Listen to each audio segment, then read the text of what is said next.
Assalamualaikum. Waalaikumsalam warahmatullahi wabarakatuh. Wabarakatuh. Kembali lagi sama kita bertiga. Di mana Mbak Tari? Teman cerita Iren. Bersama saya Iren. Saya Feti. Dan saya Tari. Mau ngomongin apa nih Mbak Tar? Yang lagi viral-viral? Atau skandal? Politik? Oh jangan politik. No politik ya. Politik. Ya. Bahasannya yang lagi kemarin udah kita omongin tuh. Apa nih? Silent killer dalam rumah tangga. Wah, Silent killer. Silent killer tuh gimana Mbak Tar? Nah, kalau Pembunuh. kita kan selama ini dengernya cuma penyakit yang silent killer gitu kan ya. Diam-diam ternyata penyakit itu mematikan gitu kan. betul. Ternyata dalam rumah tangga juga ada istilah silent killer nih. Yang diam-diam pelan-pelan ternyata menghancurkan rumah tangga. Gitu. Gimana, Fet? Berarti balik lagi dulu ke tujuan menikah. Ada nggak sih kira-kira kalau tujuan awal menikah ntar 3 bulan lagi aku mau cerai? Nggak ada kan? Nggak ada. Semua tujuannya pingin. Walaupun ada 1% 2%. Nah, Tapi ya. itu untuk kasus yang berbeda ya, karena bukan di kasus silent killer kayaknya sih. Ya. Ya. Silent killer itu kayak membunuh banget gitu loh Mbak. Apa sih? Diem, cuek, banyak banget penyebabnya. Dalam rumah tangga itu banyak banget. Nanti ada Kasih contoh dulu, Fred, karena mungkin ada yang belum familiar juga dengan istilah silent killer mungkin. silent killer itu kayak cuek sama pasangan. Yang dari diem-dieman, ngambek tuh bisa. Kurang komunikasi, intinya kurang komunikasi, nggak ada ngobrol. Bodoh amat suami mau kemana, enggak peduli. Awalnya sih malas debat ya Mbak Tarya, kayaknya orang malas debat, malas ngomong gitu. Bener sih nggak Padahal Mbak Tar? sebenarnya dalam rumah tangga sih sebenarnya nggak ada debat ya. Diskusi loh harusnya. Kalau debat itu mah, kalau debat itu kayak apa ya? Debat itu seperti kayak ada menang kalah gitu loh. Kalau diskusi itu kan cari jalan tengah. Ya benar. Berarti kan memang Win-win solution gitu. kurang mengerti, kurang mengenal satu sama lain. Padahal proses mengenal dalam rumah tangga ini kan panjang tahapannya Mbak, nggak cuma 1-2 hari doang. Tapi Ya, kalau makanya kan dibilang ibadah seumur hidup. nah betul. Ibadah terpanjang. Betul. Nah, kan tadi tuh balik ke awal nikah itu kan menyatukan dua kepala kan ibaratnya gitu kan. Pastinya banyak perbedaan kan gitu. Yang tujuan awalnya kan maunya ya bahagia untuk selamanya gitu kan. Ya. Nah, ternyata tahu-tahu di perjalanannya itu mungkin kalau banyak yang bilang tuh berapa di awal gimana sih? Di tahun pertama pernikahan itu ujiannya gitu-gitu kan? Ya. Atau ada juga yang bilang di 3 tahun pertama, di 5 tahun pertama, ya yang macam-macam gitulah. Itu kan sebenarnya baru saling mengenal kan? Iya nggak? Iyalah, orang misalnya udah Iya. 10 tahun sama nikah, itu kan beda banget. Nah, baru Maksudnya saling mengenal, ternyata itu tadi mungkin menjumpai apa sih yang nggak sesuai, akhirnya jadi silent killer deh lama-lama. Ya, jadi sebenarnya kan gini ya. Kalau tadi ngomong menikah untuk cari bahagia. Sebenarnya kalau ngomong cari bahagia, nggak perlu nikah pun juga bisa bahagia. Iya salah tadi. Iya. Salah. Jadi kalau misalnya menikah untuk cari bahagia, itu berarti itu udah niatannya udah salah tuh. Niatannya udah Nikah salah. harusnya untuk ibadah gitu ya. Nah, sekarang menikah untuk ibadah itu gimana gitu kan? Pasti. Nah, itu di situ yang harus ini. Makanya sebenarnya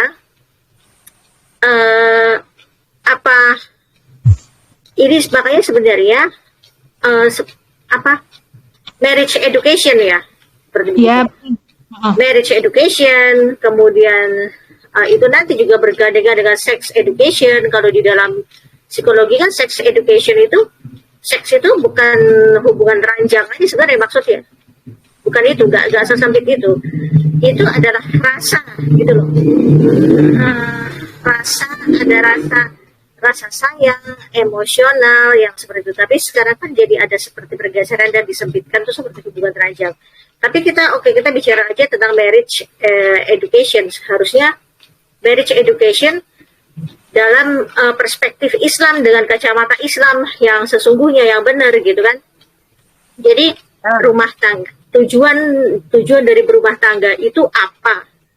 nah betul. Yang harusnya diluruskan itu niatannya gimana?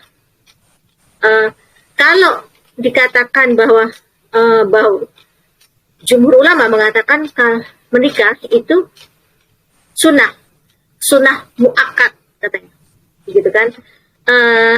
Sunnah yang sebenarnya itu hampir seperti kayak wajib gitu. Kenapa sih?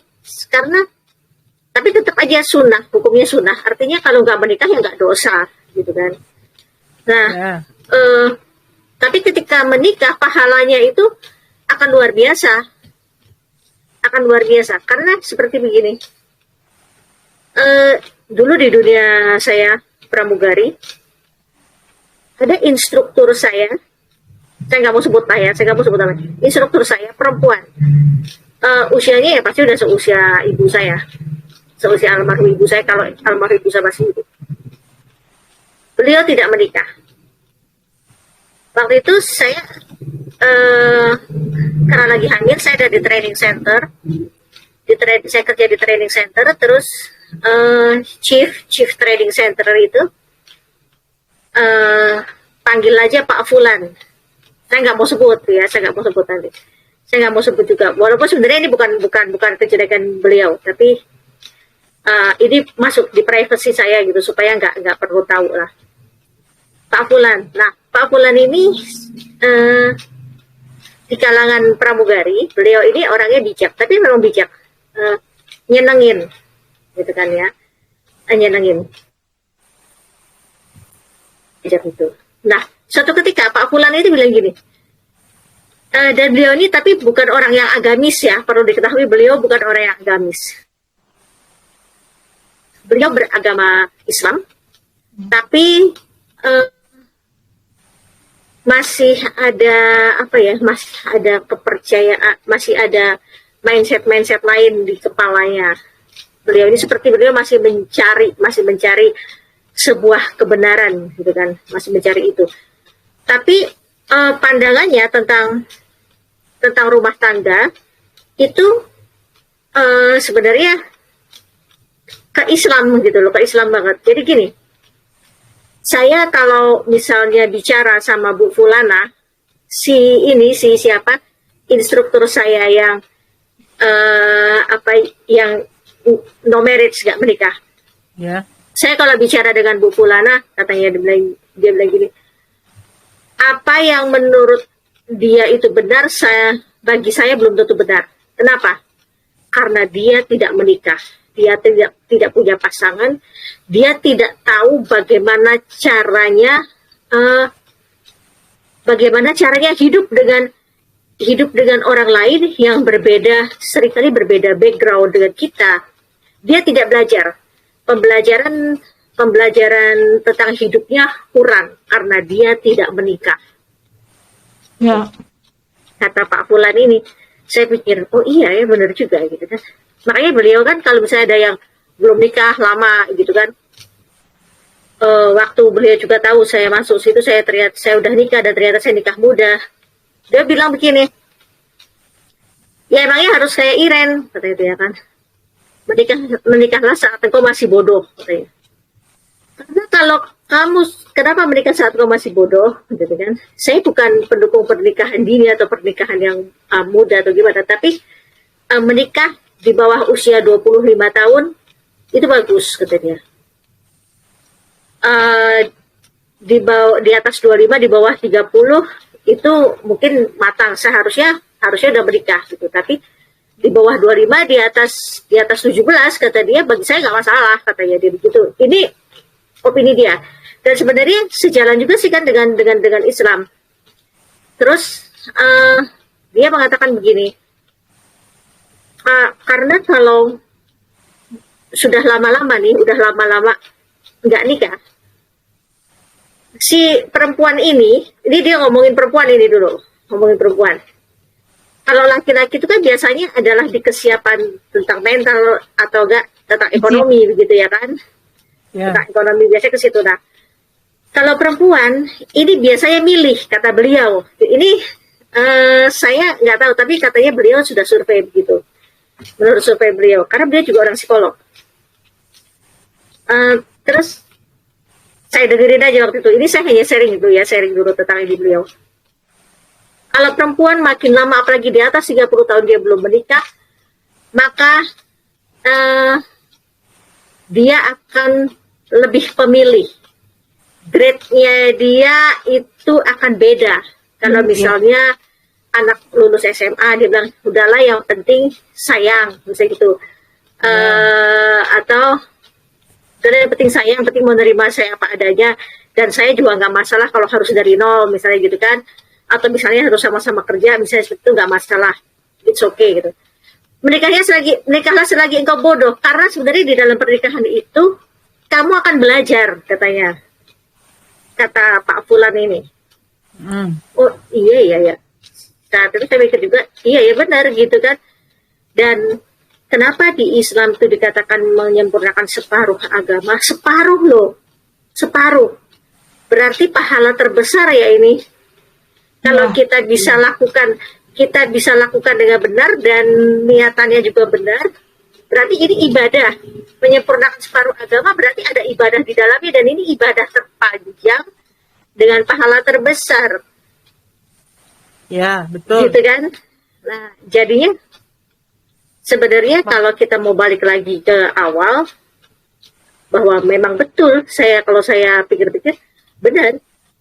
Orang yang memutuskan tidak menikah ketika dia berpendapat begini begitu tentang sebuah hubungan, maka itu masih dipertanyakan karena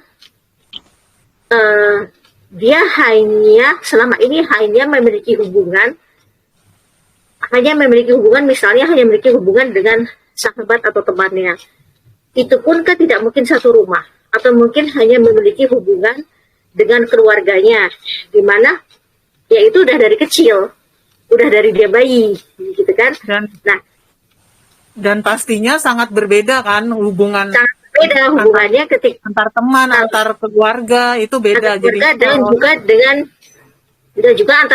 juga dengan pasangan, kalau misalnya menikah akan berbeda gitu. Ya. Jadinya sekolah hanya ini ya ya itu hanya teori gitu kan. Iya, jadi saat dia ngomong seperti kayak misalnya waktu di grup itu kan yang si Ludi bilang, yang waktu ngomongin tentang anak, dia bilang sebenarnya anak itu apa tadi dia bilang apa ya? Ya ujian kesabaran, amanah. Ujian kesabaran, amanah ini dan sebagainya gitu kan. Betul, 100% mumtaz gitu ya kan. Betul, 100% mumtaz itu. Benar itu. Benar. Tapi itu kamu belum punya anak. Ketika kamu sudah punya anak akan beda. Maka ketika orang akan bicara tentang parenting, dia akan bicara dengan orang yang sudah punya pengalaman mendidik anaknya. Saat anaknya udah jadi, seperti halnya ketika yang saya share kisah yang memang mungkin sampai sekarang masih suka ditanyakan tentang anakku yang tak pandai itu, dan juga pernah saya share singkatnya gitu kan waktu di TikTok, cuman TikToknya di ban, pernah saya share itu, dan tapi itu udah tersebar di mana-mana kayak videonya tentang anakku yang tak pandai. Nah, itu saya share kenapa ibu ini udah berhasil gitu. Nah, sekarang di rumah tangga berarti dalam rumah tangga yang akan kita contoh siapa? Ya Rasulullah, yang udah jelas. Ya, betul. Udah jelas Rasulullah. Ini agak sedikit ini lagi nih nanti. Ya, itu Yang soal anak nanti kita ada bahasan Akan kita ada sendiri. bahasan sendiri, ya kan? Soal anak ada bahasan sendiri. Nah, ini rumah tangga. Ya, Sekarang rumah tangga. rumah tangga kita kembali lagi. Dalam Islam harusnya niat yang lurus dalam rumah tangga itu apa? Kalau niat yang lurus dalam rumah tangga itu adalah ibadah, itu maka silent killer ini nggak akan terjadi. Nah, Jadi gimana harusnya sih? juga tidak terjadi kan gitu kan? Harusnya tidak terjadi. Harusnya tidak terjadi. Karena ibadah itu gimana sih? Sebenarnya udah kita bahas secara general, tapi tidak khusus pernikahan ya. Ikhtiar yang bernilai ibadah itu seperti apa? Berarti kalau pernikahan yang bernilai ibadah itu adalah pernikahan yang Allah suka. Sekarang cari tahu, misalnya sebagai seorang suami, Allah tuh suka suami yang seperti apa. Nah, harusnya sih ya, cari tahu tentang bagaimana Rasulullah itu,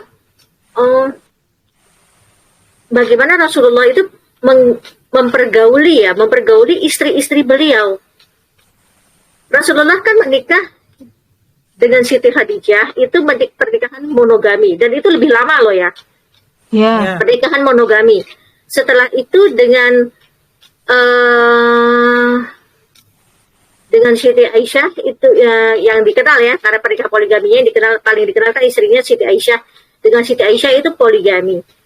Nah, ini agak sedikit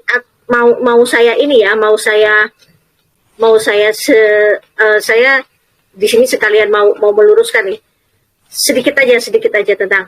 Ada yang bilang itu Rasulullah poligami setelah menikah dengan istri pertamanya, berarti nanti tunggu istri pertamanya meninggal baru boleh poligami. Ini sedikit wawasan.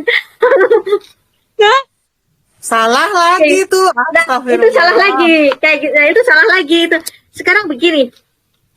Ya jelas gitu loh, kan Rasulullah ini kan ibarat kata figur yang memang Allah siapkan untuk jadi contoh umatnya. Kalau Rasulullah poligami dulu, baru monogami, ceritanya gimana? Istrinya dicerai-cerai dulu, terus itu baru monogami gitu. Kan nggak mungkin. Kenapa? Contoh nggak bagus, malah jadi contoh nggak bagus. Makanya kenapa Rasulullah monogami dulu, baru poligami? Karena jadi bukan berarti ya, ini sedikit belok sebentar untuk meluruskan tentang ini yang poligami. Nanti mungkin kita akan ada bahasan tentang poligami sendiri, mungkin nanti next. Jadi ya Bu, nggak kayak gitu ya, ya ibu-ibu, bapak-bapak, ibu-ibu, bapak-bapak. Jadi ibu-ibu dan bapak-bapak, nggak boleh ibu-ibu doang. Ya, ibu-ibu dan bapak-bapak nggak gitu. Jadi selama memenuhi syarat dan ketentuan yang berlaku, kalau mau poligami ya monggo, gitu. Nggak harus nunggu istri pertamanya meninggal, begitu. Nah, sekarang kenapa Rasulullah berpoligami setelah Siti Khadijah meninggal? Ya supaya bisa kasih contoh dengan Siti Khadijah di rumah tangga monogami. Berarti ini kan rata-rata pada monogami ya. Pada monogami kan rata-rata. Iyalah. Umatnya Rasulullah rata-rata pada monogami. Nah, berarti dicontohlah bagaimana saat itu Rasulullah itu bersikap dengan Siti Khadijah. Nah, di mana ini bukan tanpa alasan saat itu Allah jodohkan beliau dengan rentang usia 15 tahun lebih muda dibanding istri beliau.